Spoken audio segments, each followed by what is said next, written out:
Bonjour, nous allons aujourd'hui installer la plateforme OpenPass, qui est une plateforme libre et gratuite, open source libre et gratuite, qui permet de mettre en place une plateforme d'entreprise avec des fonctionnalités d'email, d'agenda, de visioconférence, d'édition collaborative, et qui permet également de développer de nouveaux services.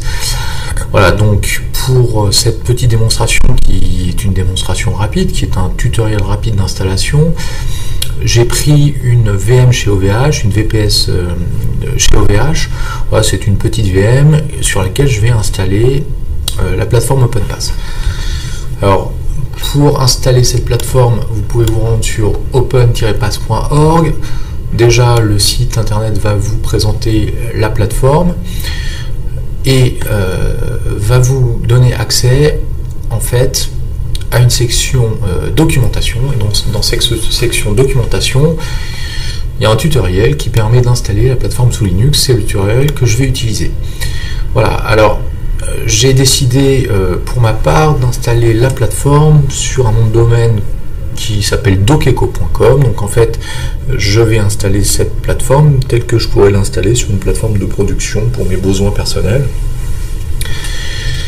Et je vais donc suivre le tutoriel qui est mis à disposition sur le site de documentation mis à disposition par l'équipe OpenPass pour installer ça sur ma VPS. Voilà. Alors je vais sur ma VPS et aujourd'hui elle est totalement vierge et je vais donc débuter cette installation. Donc je vais tout d'abord setter le hostname de la machine. Alors sur le site de démonstration Linagora, l'objectif est d'installer ça en local sur un poste. Ce que j'ai fait en fait dans la démonstration, c'est que j'ai adapté ça à mon domaine dont je parlais au début. Donc j'ai préparé en fait un fichier sur lequel l'ensemble des commandes sont répliquées avec mon nom de domaine, mon fameux nom de domaine dokeko.com. OpenPass, je vais l'installer sur op.dokeko.com. Actuellement, sur op.dokeko.com, j'actualise ici, je n'ai rien du tout. Alors, je vais donc setter mon hostname et je copie, je colle cette commande. Voilà, et puis, donc, comme l'indique le site internet de tutoriel, je vais donc lancer la seconde commande que j'ai recopiée ici, donc pour faire la correspondance entre mes adresses IP et mon hostname. Voilà, hop hop hop.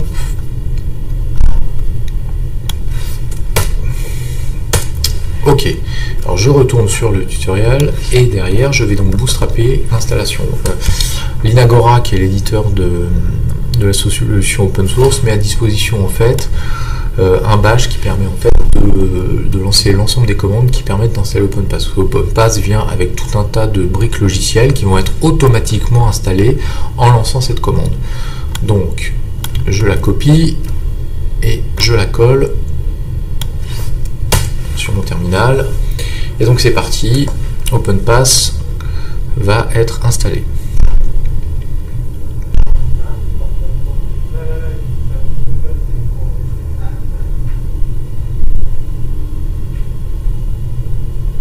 Une fois que j'ai bootstrappé mon installation, il va falloir que j'installe les packages d'OpenPass sur ma Debian. Donc je vais installer OpenPass,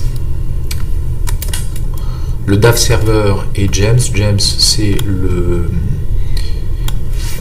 serveur de mail et DAV, c'est ce qui expose en fait les agendas et les contacts. Voilà, donc c'est en cours d'installation.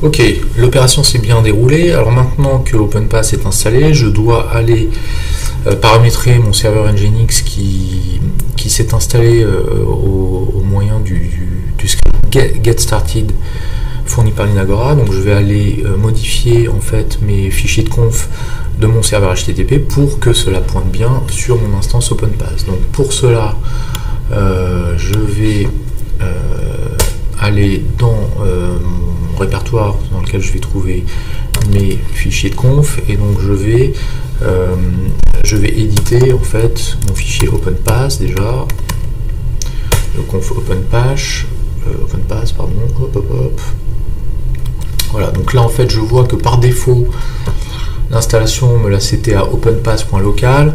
Je vais effacer ça et je vais mettre mon nom de domaine, donc c'est doceco.com, qui est mon nom de domaine de ma prod, d'installation. Et puis je vais faire la même chose avec le DAV serveur.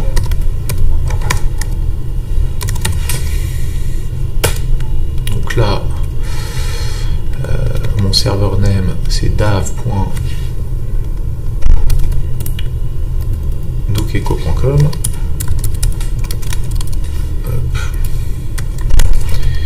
Et avec mon gems serveur, OpenPass gems,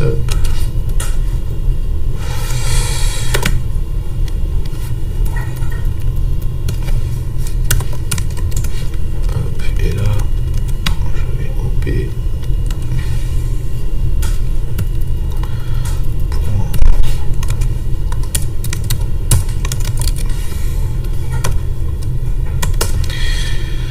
je vais restarter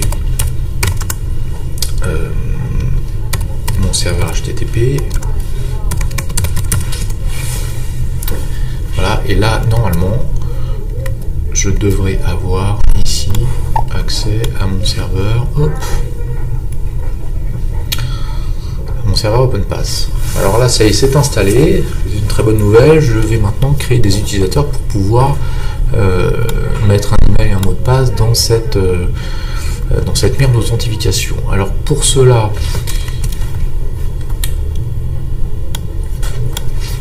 que me dit le site? Donc j'en étais à l'initialisation d'OpenPass, et donc voilà, le site me dit de passer cette commande. Donc cette commande, moi je vais également modifier en fait mon openpass.local en doceco.com. Donc j'ai préparé pour cela mes noms d'utilisateurs. Hop. Et je vais initialiser OpenPass avec des utilisateurs.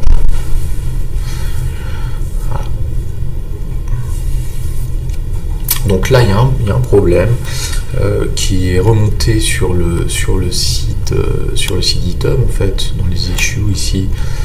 C'est un problème qui a été remonté et pour lequel l'équipe d'OpenPass, la core team d'OpenPass qui est très active, a répondu. Donc c'est ici le default user creation. On a un problème et donc Christophe nous indique comment résoudre ce problème lors de l'installation.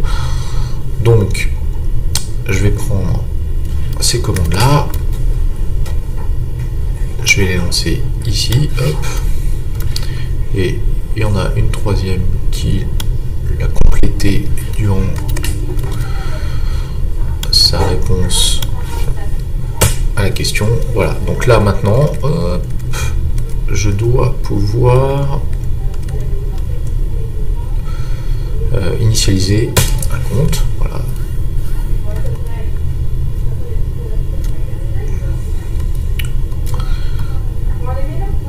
Et je vais également initialiser le compte qui permet de gérer en fait mes domaines et mes différentes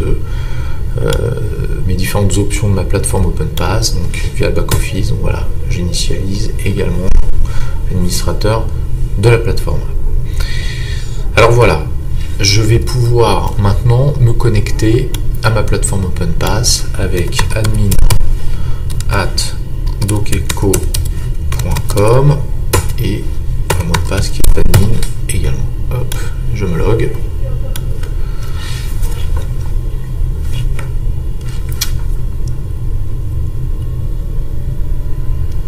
Et j'accède à la plateforme.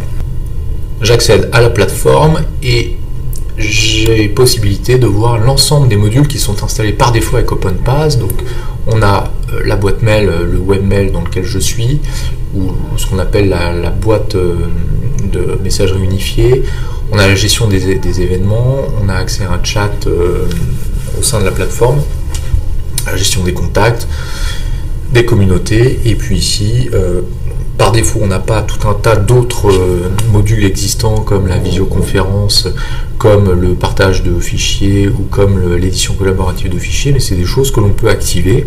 Ce ne sera pas l'objet de cette vidéo.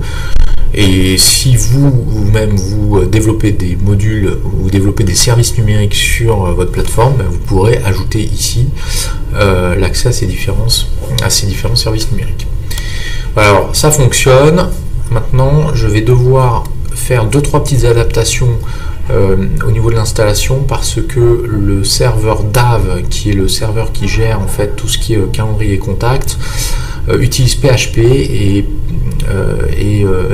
doit être interfacé avec MongoDB.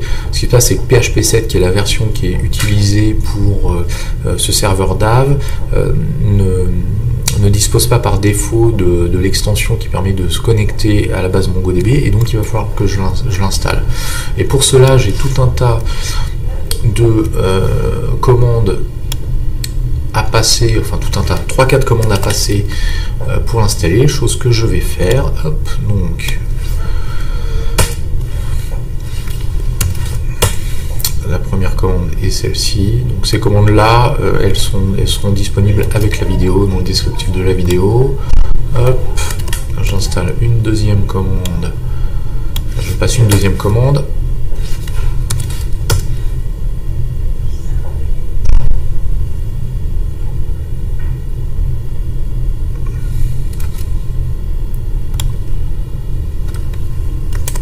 Une troisième commande.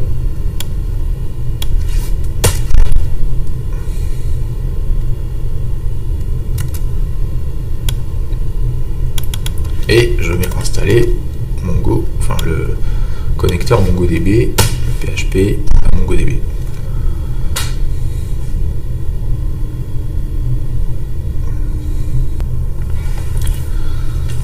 Ok, donc MongoDB est disponible pour PHP. Maintenant, il va falloir que je l'indique à PHP dans ses différents environnements d'exécution, donc notamment tout d'abord dans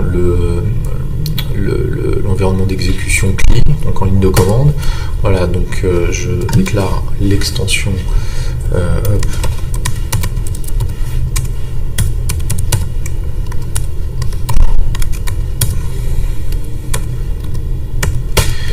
et puis je vais le faire aussi dans FPM qui est l'environnement web en fait. Donc hop, extension égale Mongo.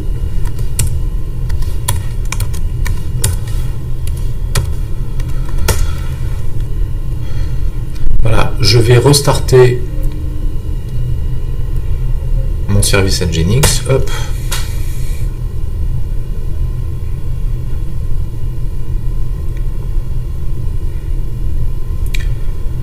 Et donc mon serveur DAV s'est communiqué avec MongoDB.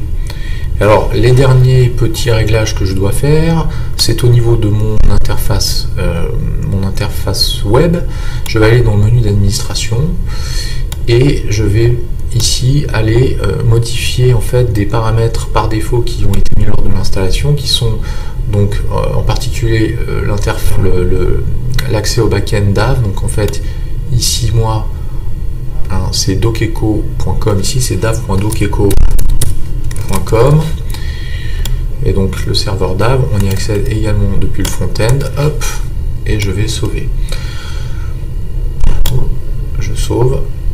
Voilà. Et de la même manière, au niveau des mails, mon serveur James, il est en james.doceco.com. Voilà. Je sauve. J'ai plus qu'une petite chose à faire, c'est qu'il faut que j'aille restarter James et OpenPass. Donc voilà la commande que je lance. Donc c'est un restart de James et d'OpenPass. Donc c'est en cours. Du coup, si je retourne ici sur mon openpass.doceco.com, op.doceco.com, je suis en cours de restart. Je restart. Voilà.